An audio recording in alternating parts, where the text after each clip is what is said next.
दिलवा चुपके सहरी गेले, तोहर बोली मिश्री सोन कान में घुलल जाई छै। तोहर नाम सुनते सखिया चेहरा खिलल जाई छै, चांदनी रात में तोहर याद नींद हमर उड़ा दे छै। तोहर फोटो देखते देखते दिल मुस्कुरा दे छै, धक धक करे छै छाती, सांस तेज भ जाई छै।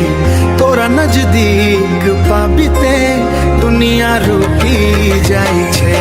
मुस्कान तोहर गई गोर की दिल दीवाना का गेले, तोहर नयन कई सारा गे रानी हमरा पागल का गेले।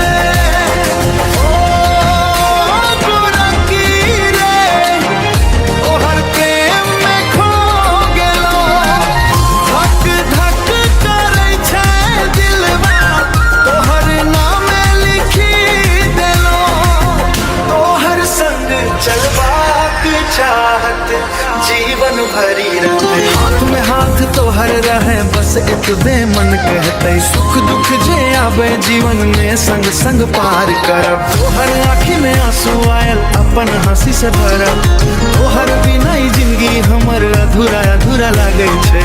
तोहर एकटा प्यार के बोली दिल के चैन दा जाई छै। तू हमर धड़कन तू हमर जान, तोहर बिना सुनसान जहां। तू हमर सपना तू हमर प्यार, तोहर संकट जीवन हजार। दिल तोहर नाम पुकारे।